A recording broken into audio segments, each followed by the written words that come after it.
Olá, participantes do segundo Congresso Nacional de Biologia Vegetal Online, tudo bem? Eu sou a professora Milena Gaioma Losso da Universidade Federal do Amazonas e vou falar para vocês hoje a respeito de métodos e técnicas biotecnológicas para conservação de plantas ex vitro e in vitro. A primeira coisa que a gente tem que pensar quando fala em conservação é que conservar não é sinônimo de congelar as coisas no estado atual. É pelo contrário, é utilizar de maneira consciente. Então, ó, conservação é a gestão e a utilização sensata da natureza e de seus recursos em benefício de sociedades humanas. Tá? Por que é a utilização sensata? Porque a gente precisa da natureza para sobreviver. Nós somos parte do ecossistema terrestre, a gente não está acima dele. Então, tudo que a gente usa advém da natureza. Roupa, ó, de algodão, tá? Roupa, móvel é madeira, ó, a mesa que eu tô sentada é madeira, meu armário é madeira, tá? É, é compensado, mas é madeira, né? Os alimentos que a gente come, arroz, feijão, alho, cebola, alface, tomate, carne de vaca, peixe, porco, enfim, tudo que a gente come. Assim, ó, 95% das medicações que a gente usa, tá? Sejam elas fitoterápicas ou planta medicinal mesmo, ou as alopáticas de farmácia, que a gente pega uma molécula que é derivada lá de uma planta ou de um animal, como por exemplo o captopril, que é derivado do veneno da jararaca, né? E utiliza isso como remédio para pressão. Então, veja, a gente utiliza a biodiversidade. Não adianta falar que não vai usar a biodiversidade, porque vai. A gente tem que usar isso de maneira consciente. E para a gente usar isso de maneira consciente, muitas vezes a gente tem que convencer outra pessoa a utilizar, porque a gente tem consciência, mas as outras pessoas não têm, né? E aí acabam destruindo o meio ambiente. Então, muitas vezes, para evitar essa destruição, a gente usa de motivos éticos, né? Para evitar essa destruição. Então, são eles, ó, Deus criou quem é o homem para destruir.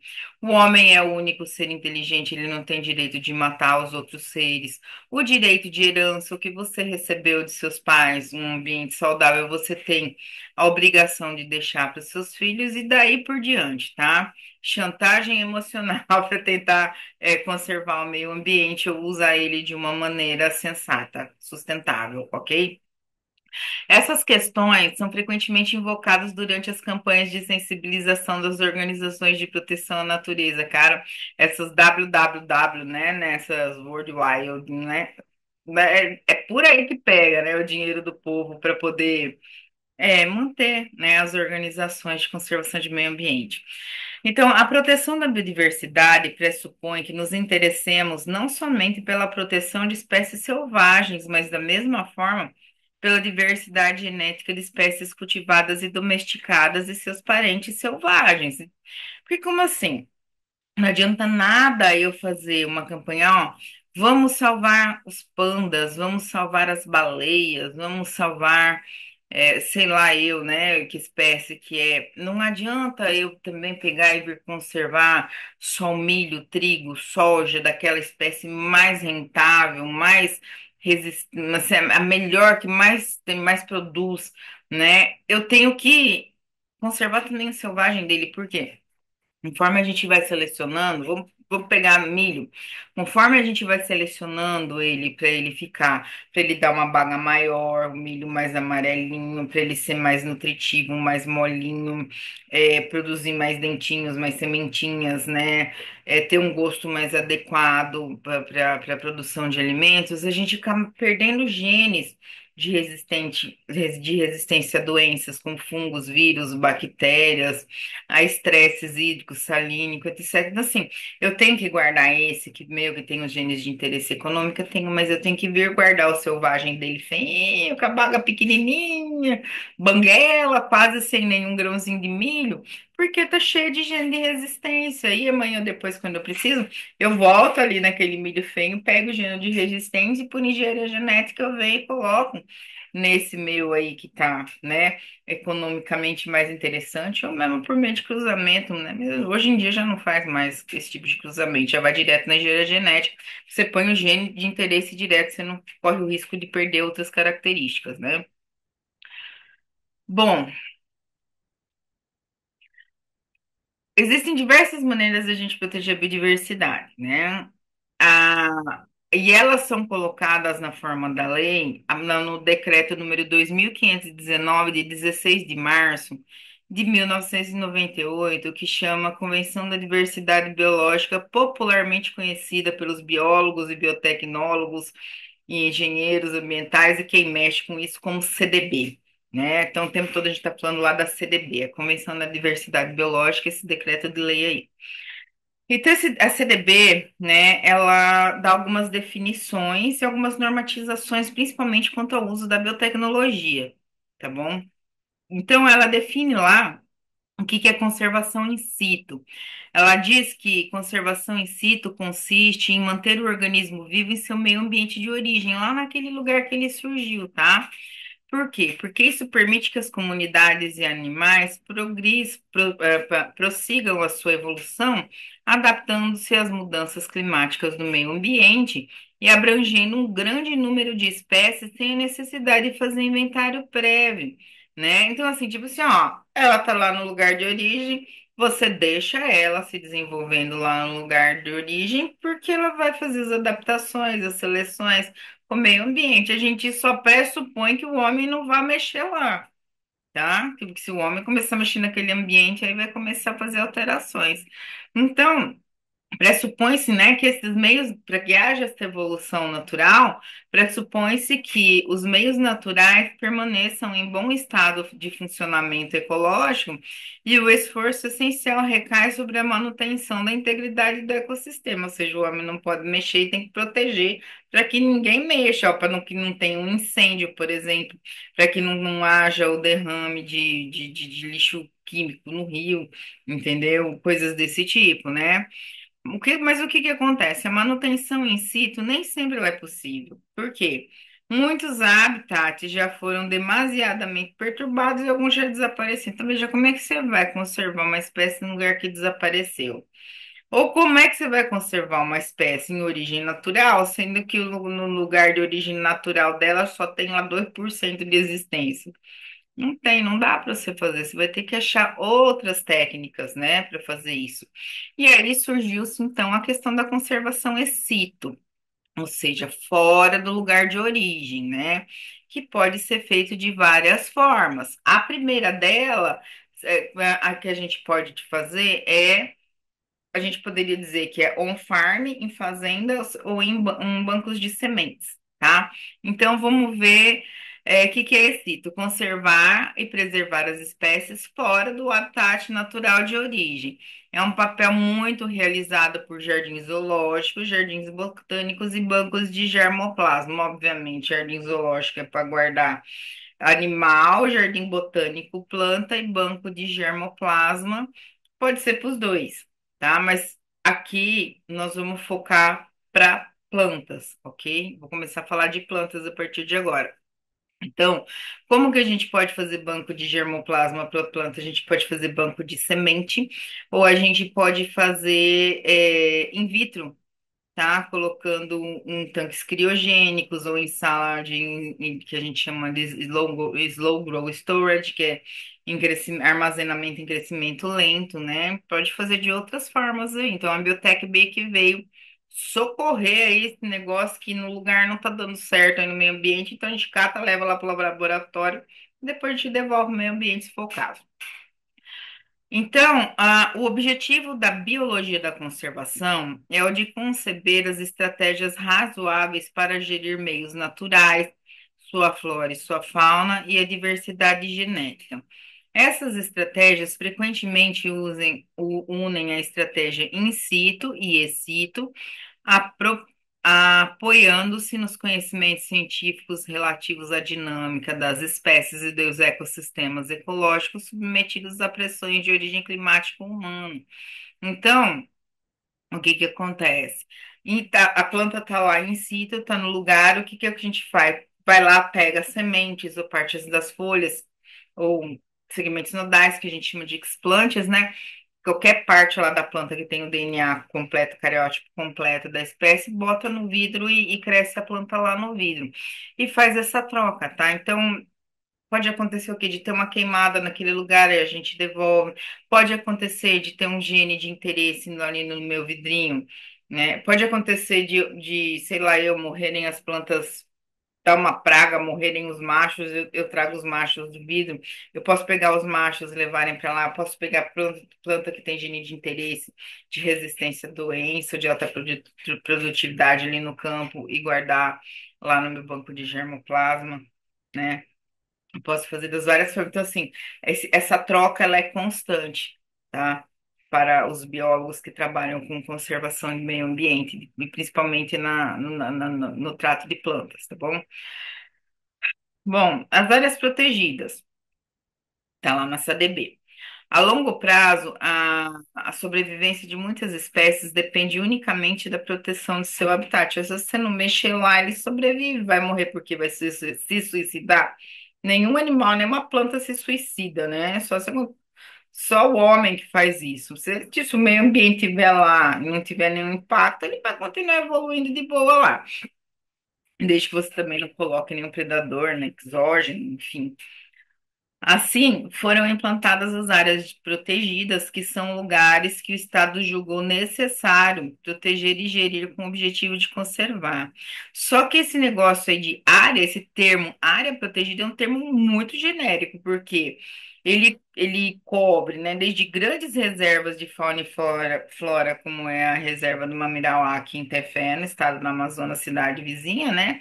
Como pequenos sítios que são mantidos para conservação de espécies particulares, sei lá, lá em Bonito, o cara tem arara, né? Tem um berçário de arara e pronto, o sítio dele também é uma área de conservação. Serve para tudo, então precisa definir melhor, tá? Pode tratar de reservas integrais, onde a ação humana é proibida, ou de zonas habitadas, nas quais a proteção de flora e fauna é assegurada pelas populações locais na gestão e no meio da, na ges- locais na gestão do meio e das espécies. Então, assim, ó, não adianta eu fazer lei. Eu posso morrer de fazer lei que no lugar, a latitude, altitude, de tal ponto, tal lugar a tal lugar é a área de preservação, é área protegida, porque se o homem não tiver interessado em participar, ele vai continuar entrando ali, porque você não tem guarda florestal olhando todas essas áreas, não tem como, né, chefiar. Então, hoje, estima-se, vigiar, né, na verdade. Então, hoje, estima-se que tem 4.500 sítios protegidos, o que corresponde a cerca de 3,5% das terras emersas. Esses dados vão variar de autor para autor, tá? Santuários naturais, né? Dos santuários naturais é uma gestão participativa. Então, ó, a gente já viu que ali fazer uma lei para falar que ninguém entra, ninguém mexe, não vai resolver, tá? Então, o que que aconteceu? No final do século XIX, com a criação das primeiras zonas protegidas, a ideia dominante era de que a conservação e a exploração dos meios naturais eram incompatíveis. Ora, ou eu vou conservar isso aqui, ou eu vou entrar isso aqui, vou usar, vou pegar as coisas, e vou usar, né? São coisas que são divergentes, ou eu pego, ou eu guardo, ou eu uso, ou eu guardo, não tem como, né? E aí a gente vai ver que não é assim, que a gente tem várias formas de usar guardando, né? Então, o homem não podia mais explorar grandes áreas para evitar preservações ambientais. Nos santuários, só é admitida a presença de cientistas que estudam a evolução das espécies e de visitantes dos quais se mostra a natureza, e mesmo assim eles estão ou com o professor da sala de aula, que é o cientista, ou eles estão com me passou um nome lá, um guia, tá? Que estudou em uma faculdade de turismo, né? Para saber como andar nesses locais, como se portar nesses locais de preservação. Então, criações de áreas protegidas geram problemas em regiões habitadas. Por quê? Eles podem muitas vezes favorecer o deslocamento de população humana que é expulsa, porque não respeitam as regulamentações dos parques, porque fazem caça, pesca ilegais e isso leva a conflitos sociais em áreas urbanas. Então, como é que é isso, professor? Ó, alguém lá em Brasília vai pegar e falar assim, ó, vai fazer lá um decreto de lei, né? Então, a área, latitude tal, longitude tal, até latitude tal, longitude tal, marcado setor sul, isso daí virou uma área de proteção natural, de proteção ambiental, não pode ter população humana lá. Calhou de ter uma tribo indígena ali no meio. O que que você vai fazer com essa população indígena? Você vai pegar a tribo inteira e vai soltar lá em Manaus? Gente, eles não têm. A cultura deles é totalmente diferente da nossa. Eles não têm essa cultura como a nossa de acordar às 6, 7 horas da manhã e trabalhar, vir em casa, almoçar meio-dia, volta a trabalhar, depois janta, depois vai fazer tarefa com criança, depois vai fazer limpar a casa, vai fazer as atividades a fazer, eles dormem, acordam, no outro dia vai trabalhar. Não, eles não aguentam, assim, não é o ritmo deles, eles têm funções específicas, homens fazem umas coisas, mulheres fazem outras, entendeu? Eles não, muitas vezes não falam a língua portuguesa. Você vai botar essas crianças na escola, não sabe ler e escrever, adulto vai trabalhar com o que, aonde, lá em Manaus, que não tem estudo, vai morar onde? Né? Vai dar uma casinha daquelas que eles fazem ali de plástico, tipo cabana, né? Dá pro cara morar lá no baixo do viaduto. O cara vai comer o quê? Então, veja, você vai gerar um problema social aí de duas uma. Ou esse povo vai sair matando, roubando, né? Ou o que geralmente acontece, eles voltam para a área de origem lá no meio do mato. Então, veja, se o homem que está lá naquela área, homem que eu falo é qualquer homem, é indígena, é quilombola, é ribeirinha, é o homem urbanizado, tá? Se ele não tiver de acordo com que aquela área seja de proteção, seja de conservação, ele não vai funcionar a lei. Ele tem que ter de acordo, tá? Então, atualmente, a participação das populações locais na concepção e na gestão das áreas protegidas é considerado um fator-chave para garantir a perenidade dos projetos, porque se eu não quiser preservar e eu moro aqui, não vai dar certo, né? Então, assim, eu que moro aqui, eu tenho que querer não ir lá coletar, não ir ali pescar, não ir ali derrubar aquela árvore naquele momento, entendeu? Assim, eu tenho que não querer, porque bem ou mal essa área é a minha área de moradia, né? E aí acaba dando certo quando o homem ele faz parte da gestão, que é a tal da gestão participativa, aí os projetos de conservação dão certo, tá? Então, é preciso melhorar o nível de vida, criando condições e estímulos econômicos que permitam que as populações locais exerçam a conservação eficaz do local. Então, por exemplo, é, um exemplo que eu falei lá de Bonito, olha, cobrar ingresso. Tá? Lá em Bonito, que é uma cidade no Mato Grosso do Sul, que é realmente linda, maravilhosa, tem alguns sítios que são berçários de arara. Então, veja, o dono do sítio, ele cobra ingresso, tem um agente, tem uma agência de turismo que faz isso, tá? O dono em si não pode vender ingresso. Tem uma agência de turismo que é conveniada com esse dono desse sítio aí. E aí, a agência de turismo tem os guias que fizeram faculdade de turismo e conhecem a questão de lidar ecologicamente, né, com isso. Então, aí as pessoas vão lá, compram. Era R$ 100 por pessoa na época. A gente tinha horário, né? No dia horário, a gente ia no lugar lá que vendia, aí a gente montava na van, a van levava a gente lá no sítio do cara, e aí a gente pagava R$ 100 para bater foto, ou seja, e aí o cara, dono do sítio, ganha uma porcentagem em cima disso para cuidar daquela área, manter aquela área assim. Ou seja, ele tá ganhando dinheiro para não fazer nada, porque se ele derrubasse aquilo lá para plantar, ele ia ter que cuidar da lavoura dele. Se ele fosse botar vaca lá para comer, ele ia ter que cuidar dos animais. Então, veja, é interessante, né? O cara tá ganhando dinheiro para conservar para não fazer nada, tá? Aí, ó, já começa a ficar interessante para a população humana, certo? Aí, isso daí começou a gerar uma situação onde precisou de regulamentação. Então, foi feita a reserva de biosfera, né? O que é a reserva de biosfera? Após os anos 70, o conceito de santuário natural mudou para reserva de biosfera, que são as áreas protegidas, onde ocorre a relação equilibrada entre os seres humanos e a biosfera, ou seja, parou de, ó, aqui ninguém pode entrar, para, ó, aqui você pode entrar desde que você faça as coisas conscientemente. E não é em todo lugar que entra. Vamos ver como é que funciona isso. Então, ó, essa reserva de biosfera ela foi dividida em três áreas concêntricas, né? Como é mostrado aqui nessa figura, tá? A verde, a amarela e a vermelha.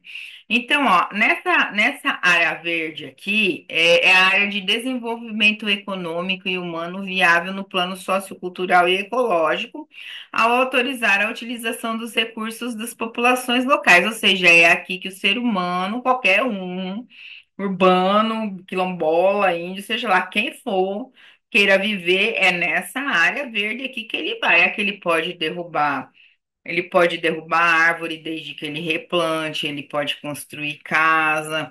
Enfim, ele pode fazer tudo que ele pode fazer, tudo que ele quiser, desde que ele não destrua o meio ambiente. E se ele coletar, caçar, ele vai ter que repor. Se ele tirar lá, ele tem que repor, tá?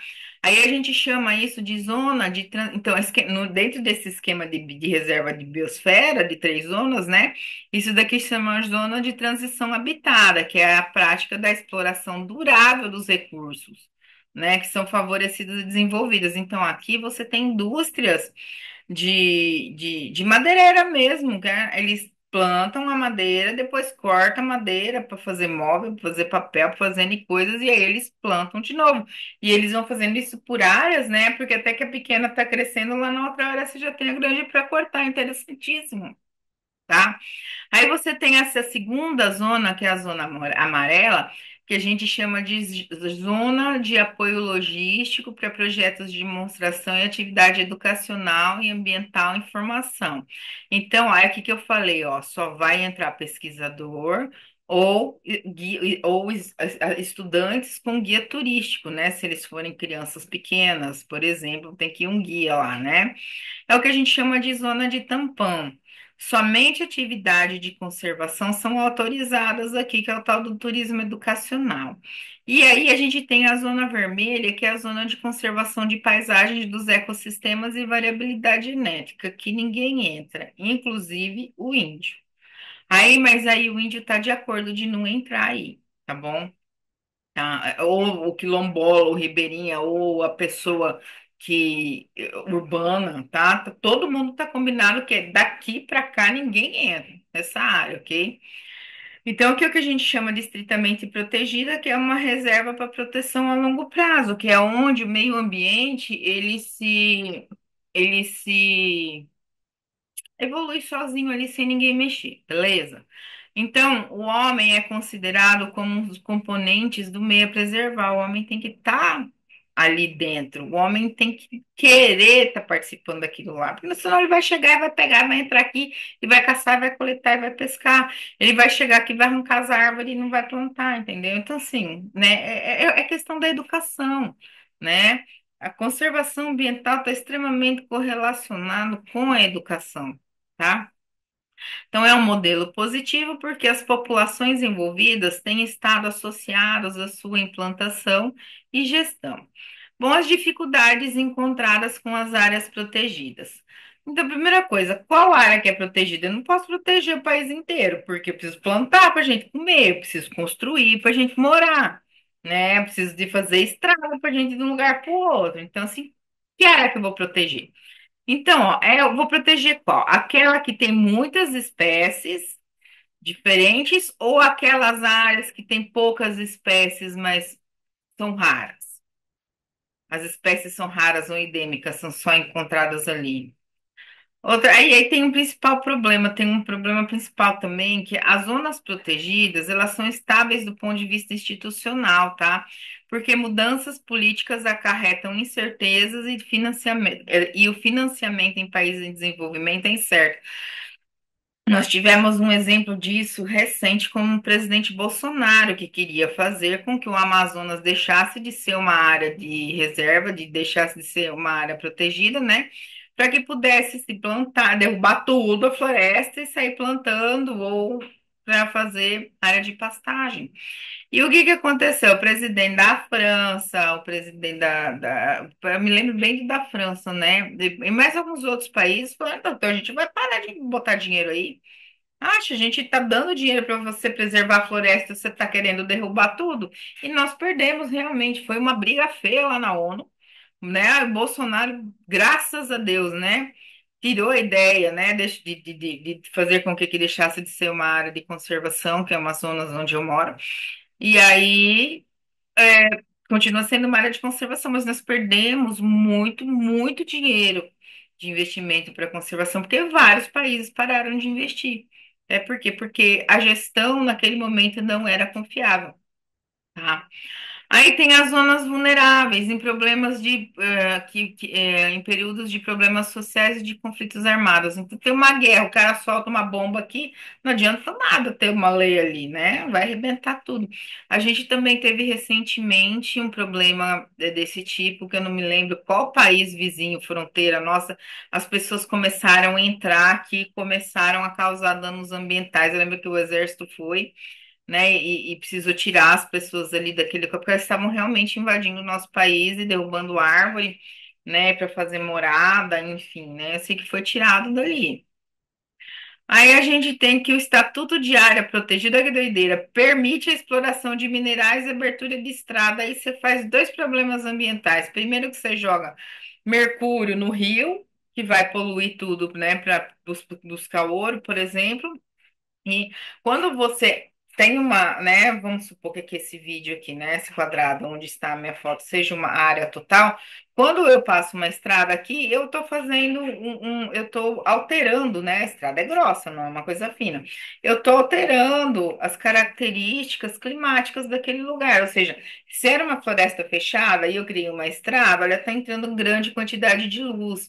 Tá passando vento num lugar aonde não passava, havia retenção de água, começa a perder água, ou seja, começa a ficar mais seco, né? Então, tudo isso vai causar alteração de temperatura que aumenta, de umidade que diminui, de luminosidade que aumenta, vai causar uma coisa chamada efeito de borda. Vai começar a matar os micro-organismos que estão aqui na lateral, né, no chão na lateral de onde está a estrada. As árvores começam a morrer, né? Aí os herbívoros já não vão mais ali comer, já vão mais para outra área, não tem dispersão de semente. Então, se a hora que você vê, esse vai dando efeito de borda, vai morrendo toda a área que estava ali embora. A hora que você vê, se bobear, aquilo lá virou um deserto. Então, você não pode fazer isso daí numa área protegida, né? Aqui, isso daqui é uma lei para proteger quem tem interesse financeiro, né? E aí a gente também tem o equilíbrio, o desenvolvimento industrial que provoca poluição da área protegida. Então, veja bem, ok, eu tenho minha área protegida, mas como é que eu vou impedir que a fumaça de uma dada indústria venha entrar lá na minha área protegida? Ah, aconteceu um acidente, teve um derramamento químico lá na indústria X. Como é que eu vou impedir que essa substância química que está vindo no rio, que vai passar dentro da minha área de preservação, chegue lá? Então, tem coisa que não dá para evitar. Ah, pegou fogo lá, o fogo está entrando lá para dentro. A gente tenta apagar, mas tem coisa que realmente a gente não consegue resolver ainda, né? Então, conclusão, as zonas protegidas são necessárias, mas elas não são totalmente protegidas de todos os impactos, a gente não consegue, tá? Aí vamos falar um pouquinho de conservação dos recursos genéticos, né? Então, a conservação dos recursos genéticos necessita de diferentes tipos de enfoque, como o in situ, que é no lugar de origem, lá onde ela surgiu, como o ex situ. Ex situ, ou seja, fora do lugar, como eu falei, a gente tem on-farm, ou em banco de sementes, ou in vitro, tá? É os três tipos que a gente vai ter para a planta, que é o que a gente está falando aqui. Então, vamos falar um pouquinho de banco de higiene. Em relação à degradação dos meios naturais, ou das necessidades das indústrias agroalimentícias, frequentemente é necessário conservar as espécies e as variedades naturais e domésticas fora do seu lugar de origem. Veja, a Natura faz lá shampoo de açaí. Açaí, tem a linha lá da Natura de açaí, né? Açaí aqui do Amazonas, a indústria deles está lá no norte, que é no Sudeste. Você acha que eles vão ficar coletando açaí daqui e transplantando para lá? Até devem fazer essa parte social, mas certamente eles têm açaí in vitro lá para ter a biomassa necessária para a produção dos produtos deles, tá? Então, os genes de plantas só podem ser conservados em sistemas vivos, ou seja, em plantas inteiras ou parte delas, que devem permanecer vivas e com uma boa saúde. Então, eu não consigo pegar um gene e colocar ele lá no vidro, ele tem que estar dentro de um indivíduo, dentro de um ser vivo que esteja vivo, né? A maior parte das plantas cultivadas são conservadas ex situ, ou seja, fora do lugar de origem, porque até agora a gente já viu que só tem 3,5% do ambiente natural total do planeta preservado, obviamente que não tem mais como fazer isso daí in situ. Já foi embora, né? Acabou-se quase tudo, né?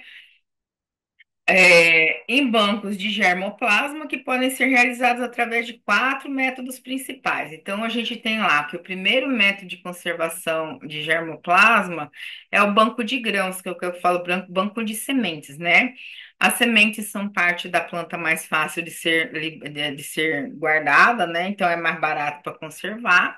As sementes de espécies ortodoxas podem ser secas e mantidas a temperaturas de 20 graus, a temperaturas de 20 graus Celsius, sem perder sua viabilidade. Ortodoxa é aquela que consegue viver em ambiente mais seco, tá? Tem semente que, se você ressecar muito, desidratar muito, ela morre.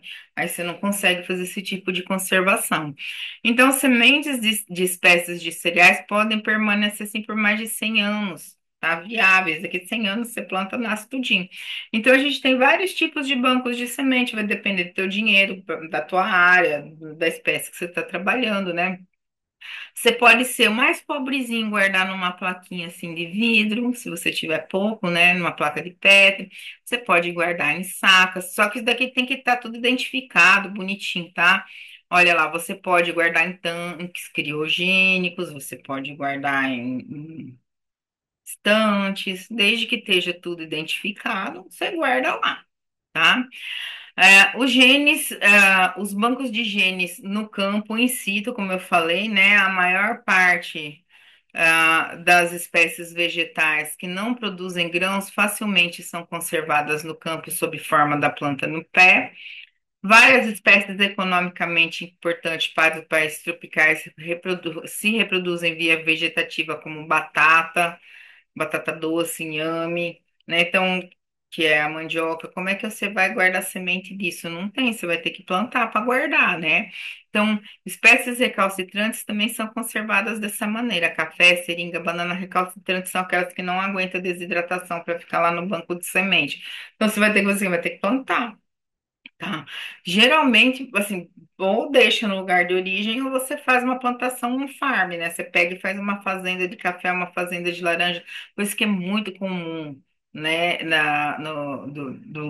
Do centro-oeste para baixo do país, né? Então a gente faz as conservações on farm, que é em fazenda, né? A própria tradução é em fazenda. O objetivo é preservar muitas variedades locais de plantas cultivadas ou de animais domésticos que foram selecionados pelos agricultores segundo critérios de adaptações e condições locais ou de usos específicos. Então, serve, eu coloquei aqui, tanto é ovelha, quanto vaca, quanto, eu acho que é café, laranja, né? E aí você põe, faz uma fazenda e conserva aí, tá? A outra forma que a gente tem de conservar é através da cultura de tecido vegetal, tá? In vitro, que é o que é a minha área. Então, ó, consiste em introduzir e multiplicar pequenos propágulos de plantas através de metodologias de clonagem intensiva, que é a técnica que a gente chama de micropropagação. Então, o que que a gente faz? A gente pega uma planta matriz ali, né? Retira o segmento nodal ou o segmento lateral, segmento apical ou segmento lateral ou nodal, ou ainda, né, o segmento apical da raiz, né?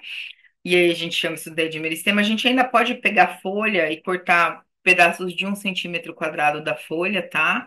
Aí a gente faz o quê? Desinfestação, passa por um processo de desinfestação, cujo mais barato é se usar 1% de hipoclorito de cálcio e mais um fungicida sistêmico, como por exemplo o Derosal, o Benomil, tá? Que vai matar tanto que tem de fungo na superfície quanto dentro do tecido, né?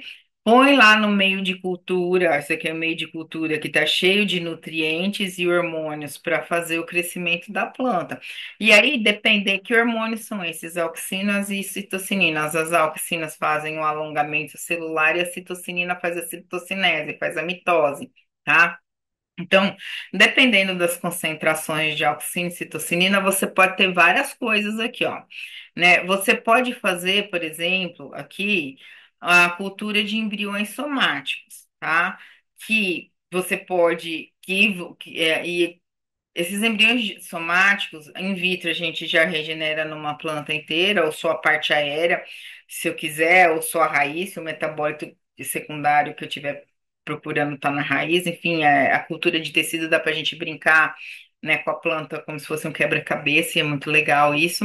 Ou então a gente faz o quê? Encapsula com alginato de cálcio, que é aquela coisa do chiclete, aquela massa do chiclete, faz semente sintética e solta no avião, porque ela pega peso, né? E aí você dispersa a semente. Aí a gente pode fazer também a cultura da parte aérea, fazendo o som da raiz e ter a planta inteira, tá? A gente pode ainda fazer a cultura de calo, que nada mais é do que cultura de células, só células que não se diferenciam em tecido nenhum, tá?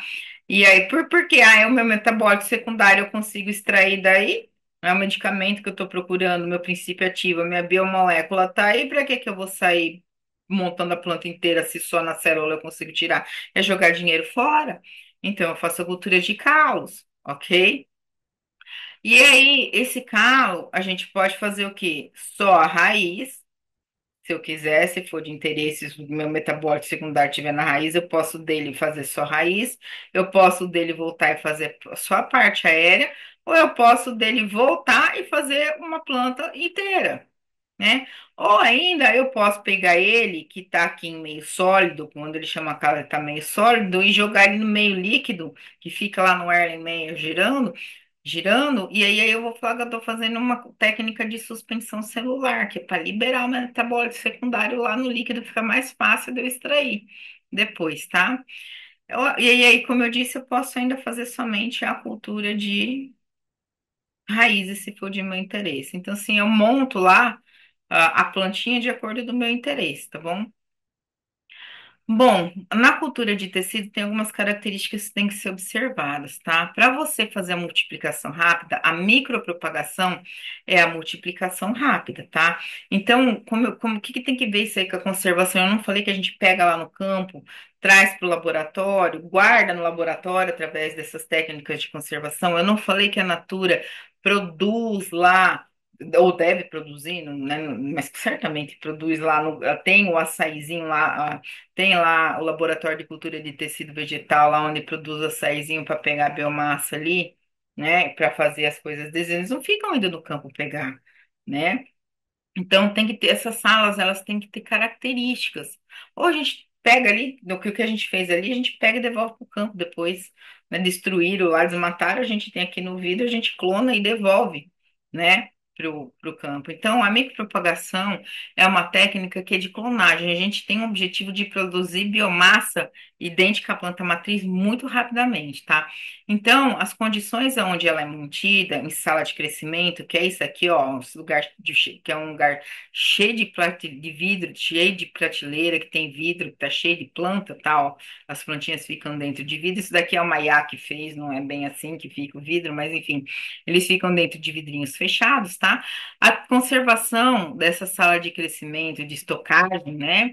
É de condição de crescimento rápido, então a temperatura de 25 mais ou menos 2 graus Celsius, a umidade mais ou menos 65%, e a gente tem 18 horas, claro, ó, tá vendo que é a lâmpada que fica aqui, A gente tem uma maquininha lá que liga e desliga a luz sozinha, então fica 18 horas ligada e depois apaga o restante das 24 horas do dia, né, para imitar a questão do dia e noite. Então, ali, ó, você pode colocar segmentos nodais, que são os pedacinhos do caule. Você pode induzir flores. Você pode pegar o calo, que eu falei que eram células lá, são um conjuntinho de células, e aqui ela está começando a regenerar, ó, uma planta inteira. Está começando a aparecer folhinhas aqui, ó, tá?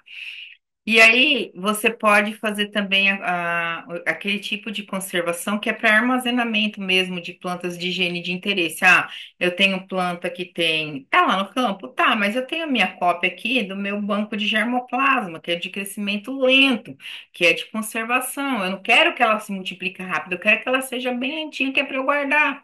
Né? Porque quanto mais rápido eu tiver que multiplicar, mais dinheiro eu vou gastar. E eu quero guardar e eu quero economizar, né? Então, a gente está aí, então, aquelas plantas que têm os genes de interesse agronômico, genes de interesse de resistência, enfim, né? Aquelas plantas que têm as características comerciais, ou sei lá, as características que eu quero para algum estudo que eu esteja fazendo, ou que sejam importantes para o meio ambiente, que absorve mais carbono.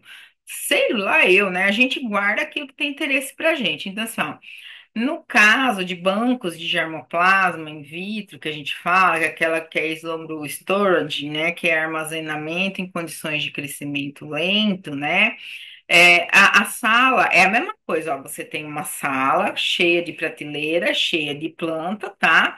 Só que a diferença tá aqui, a temperatura lá para crescer rápido era de 25 graus Celsius, aqui é 18, ou seja, você já baixou a temperatura, baixou, ficou frio, o metabolismo diminuiu. A gente, quando tá no inverno, a gente quer ficar quietinho lá na coberta, a gente não quer estar, né, sentado no sofá ou na cama vendo TV lá na coberta, a gente não quer estar no meio da rua. Então, assim, ó, baixou a temperatura, o metabolismo diminui, a planta já começa a ficar lenta. A gente diminui bastante a umidade relativa e também usa e também põe um fotoperíodo variado. A gente pode deixar um fotoperíodo de 18 horas escuro, por exemplo, se a planta aguentar, né? Então, assim, a gente vai fazer tudo para que ela cresça lentamente.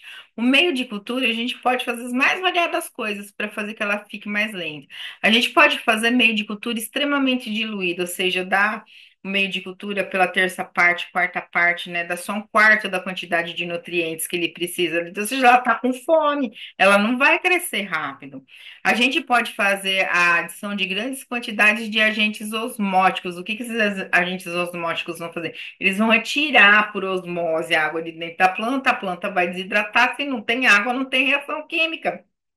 A maior parte das reações químicas vitais necessitam de água, então já é mais outra opção para você fazer a tua planta crescer menos. E uma outra opção que a gente tem é colocar óleo mineral em cima da planta para dificultar o transporte de troca gasosa da planta com o meio.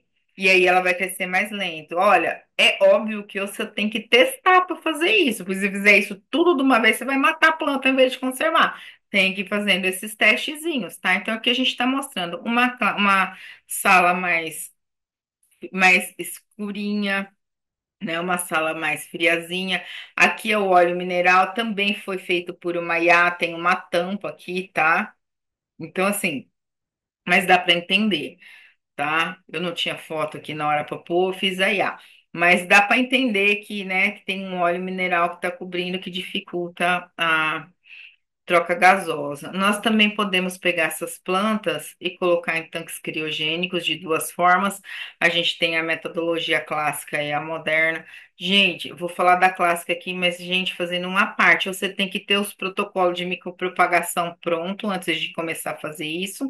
E você tem que montar esse protocolo, porque o que eu estou falando não é padrão, não, tá? É tudo protocolo. Às vezes você vai diminuindo de meio em meio grau, você mata. Tem que diminuir de um em um. Então tem que testar, tá bom? Ó, então a conservação, falando aqui já da metodologia clássica, né, de colocar em tanques criogênicos, né? Então, a conservação é feita através da estocagem em crescimento lento, ou seja, no banco de germoplasma in vitro a temperatura de 18 mais ou menos graus Celsius, ou ultralento, que é a criopreservação, que é essa que eu vou mostrar agora, que a temperatura vai para menos 196 graus Celsius no nitrogênio líquido, no estado líquido, ou menos 150 graus Celsius no nitrogênio líquido em estado gasoso. Basicamente, a técnica é assim, ó, você pega os segmentos apicais, ó, que ficam aqui em cima, das plantinhas que já estão lá in vitro, que já estão acênicas, descontaminadas, eles têm cerca de 1 milímetro de tamanho, você vai colocar dentro de um tubo que tenha muitos crioprotetores, ou seja, muito açúcar destose, sorbitol, manitol, né, que vai fazer o quê? A água, que vai fazer osmose, né? Vai tirar a água de dentro vai desidratar, vai tirar a água de dentro da planta e vai jogar lá pro tubo. E aí você vai pegar essa plantinha, vai colocar ela num outro tubo de ensaio, né? Com meio de cultura, e aí e você vai começar a baixar ela no ultra freezer de você vai fazer ela abaixar, né? A cada meia hora, meio grau, ou cada 1 hora, meio grau. Você tem que testar, a cada 5 minutos, meio grau. Você vai fazendo baixar a temperatura dela até ela chegar a menos 40 graus Celsius. Chegou a menos 40 graus Celsius, você pega e coloca isso daí dentro lá do tubo de nitrogênio líquido e larga lá o tempo que você quiser. Vai ficar armazenado num tanque de criogênico assim, ó. Você pega e bota no nitrogênio líquido e armazena aqui no tanque de criogênico de nitrogênio líquido, tá? Se você quiser armazenar ela no líquido a menos 196 graus, o seu tubinho com a sua planta vai ficar coberto de nitrogênio. Se você quiser colocar ela a menos 150 graus, o seu tubinho tá aqui só no vapor de nitrogênio líquido, ele não tá imerso no nitrogênio líquido, ele está só no vapor. O nitrogênio líquido fica lá embaixo, que tem uma bandeja toda furadinha, então o vapor do nitrogênio líquido fica aqui. Tanto faz, um outro está ultra congelado, você simplesmente vai ter que testar para ver como que a sua espécie se comporta, como que ela sobrevive melhor, tá? Beleza, conservei. Agora eu quero regenerar, eu quero tirar daí e reutilizar ela por qualquer motivo do que seja. Então, o que que eu faço? Eu pego ela lá no nitrogênio líquido, taco ela lá num copinho de água. Ó, o meu vidrinho tá fechado, a planta tá fechada, tá? A planta tá em ambiente estéreo aqui. Eu vou catar o vidrinho fechado e vou tacar lá num copo de água a 37 graus Celsius. Aí pode acontecer duas coisas. A planta pode, num primeiro momento, necessitar da remoção do crioprotetor, ou seja, não tirou toda a água porque estava cheio de açúcar, ou se você precisar hidratar, você vai colocar ela num meio que esteja pobríssimo em açúcar, e ela, por osmose, volta lá para dentro da célula. E aí você pega, né, e coloca aquele pequeno segmento nodal ali no meio de cultura que tenha nutrientes adequados para o crescimento de hormônios adequados para o crescimento dela, e aí ela vai crescer, né? E aí ou você pode repicar e multiplicar, ou então você pega e aclimata e tem a planta inteira. Aí tem essa opção que, caso ele não precisa dessa remoção, dessa parte de remoção de crioprotetor, você pega e bota direto aqui, ó, no meio de cultura semissólido, onde vai ocorrer o crescimento inicial. Ok? Essa é a clássica. A já a contemporânea, hoje em dia, né, a gente já faz diferente, já pega lá a planta, obviamente que isso daqui passou pelo processo de asepsia, tá lá dentro do vidrinho, bonitinho, descontaminado, faz um pré-tratamento com sacarose para dar uma desidratada. Ao invés de ficar baixando a temperatura, a gente pega que isso daí, esses segmentos nodais, bota numa placa de Petri, liga o fluxo laminar e por vento vai desidratando, né? Aí você vai testar 1 minuto, 2 minutos, 1 hora, 2 horas, vai ter que testar. Ficou desidratado aí do grau que você quer, você taca lá dentro do nitrogênio líquido, vai lá pro tanque pro tanque criogênico, né? Aí você vê se você quer ele no líquido, inserido no líquido ou inserido apenas no vapor. Você vai testar isso daí, deixa lá, beleza, maravilha. O dia que você quiser né, Reutilizar, de novo, vai lá, taca lá num copinho de água a 37 graus Celsius, coloca no meio de cultura para crescimento, faz a multiplicação, o crescimento de duas uma, ou repica, né? E começa a produzir a em massa via micropropagação, ou você devolve ela lá para o campo, tá? Bom, é, os bancos de genes são práticos para o selecionador, já que permitem ter um rápido acesso ao material genético oriundo de regiões muito diversas. Então é muito fácil, ó. Eu tenho um gene, assim, uma planta com um gene aqui, um vidrinho que tem uma planta num vidrinho com gene de interesse. E aí alguém lá do México falou assim, olha, eu tava precisando desse gene, dá para mandar para mim? Da mesma forma, olha, eu tô precisando da tal planta com tal gene, dá para mandar para mim? Aí é fácil de mandar. Visto que tem que ser feitos contratos, tá? De troca de biodiversidade e tudo mais. Não manda assim, porque senão configura biopirataria, o cara pode roubar lá os seus genes, dá problema. Mas pondo-se que todos os contratos estão feitos adequadamente, como ele está cênico in vitro, olha, não passa por quarentena por nada, é fácil de trocar. Eu mando o vidrinho para lá, ele manda o vidrinho para cá, é fácil. Tá? Então, se a regeneração é efetuada regularmente, a conservação in vitro é um meio seguro de preservar os genes. Olha, se eu fiz todo esse protocolo e eu vejo que eu consigo fazer ela crescer de novo, é uma forma segura. Eu manter lá no tanque criogênico, ou eu mantenho em crescimento lento, é seguro para conservar, é mais seguro do que você manter no campo, né? Você não sabe se alguém vai explodir uma bomba lá, se bem que lá no laboratório também pode. Você não sabe se um bicho vai comer, se uma praga vai atacar. Lá no laboratório, nada disso daí vai acontecer, menos a bomba, né? Que de repente cai. Mas enfim, normalmente lá no laboratório está mais seguro do que no campo, né? As metodologias in vitro permitem preservar material genético em perigo de extinção ou cujo habitat natural tenha sido destruído. Então, destruíram lá, mas eu botei aqui. E daqui eu consigo multiplicar e devolver para lá. Resolve o problema, tá? Lembra que eu falei, a biotech vem para resolver muitos problemas, né? Os bancos de genes, ou bancos de germoplasma, existem uma logística importante para assegurar a manutenção da cadeia de frio e são caros para funcionarem. Daí a gente usando os tanques criogênicos acaba barateando os custos, né? O principal inconveniente é que a viabilidade dos órgãos estocados é limitado, devem ser regenerados com base em planta inteira. Ou seja, você tem que conhecer o protocolo de micropropagação, tá? Senão você não consegue fazer nada disso. Então, ó, só para fechar o assunto, qual é a relação entre o homem e a natureza? O homem faz parte da natureza dela, precisa para sobreviver roupa, casa, madeira, comida, remédio, shampoo, né? O homem utiliza a natureza para sobreviver. O homem precisa aprender a utilizar a natureza de maneira sustentada para sobreviver, e a gente já tem conseguido isso já há algum tempo. Ainda precisa muita educação, mas a gente já consegue. A biologia da conservação ensina isso, minha filha aprende isso desde quando ela era pequenininha na escola, tá? A biotecnologia de conservação é a solução para grande parte dos problemas causados pelo homem, e aí a minha área, e a gente resolve muito problema, né, usando a biotecnologia. Nós só precisamos convencer os economistas e os políticos a investirem um pouco mais no nosso trabalho, né? Eles investindo na gente, a gente faz mais coisas. Então, a grande chave para resolver o problema, como eu disse, é a educação.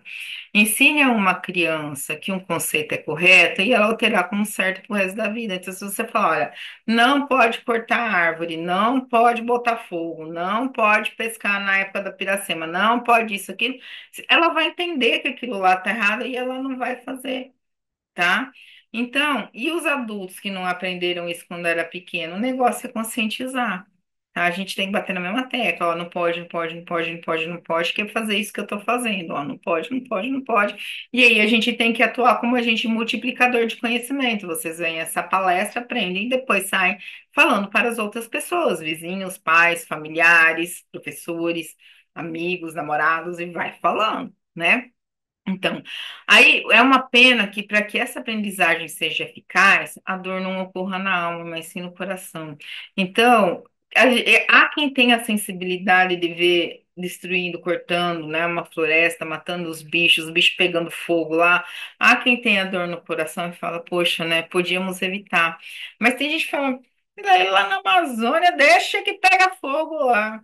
É porque nunca viram, como eu já vi, tribos inteiros saindo de floresta com criança, carregando idoso, carregando criança, bebê, mulher grávida, homem carregando, vindo, né? Jovens, crianças, adolescentes, adultos vindo, saindo do meio do fogo, pedindo socorro pra gente aqui na cidade, porque tava pegando fogo a casa deles. E isso dói na alma da gente ver. Põe-se no lugar, né? Aí, a grande parte da população somente sente quando dói no bolso, que é quando começa das doenças respiratórias, quando começa a ficar, o preço das coisas começa a ficar alta, porque o clima fica louco, a gente não consegue plantar, né? E fica tudo muito caro. Aí sim começa a se falar em conservação no meio ambiente, né? Mas a gente, conscientizando, a gente muda essa história. Gente, eu agradeço a atenção de vocês por esse tempo que a gente passou junto, né? Se você quiser falar comigo, você pode entrar em contato pelo e-mail milena@ufam.edu.br, eu costumo responder, tá? Ou eu tenho o Facebook ou Instagram, @milenamalosso. Então, querendo falar comigo, é só entrar em contato. Agradeço ao pessoal da Bio10 aí pelo convite e estou à disposição. Até mais.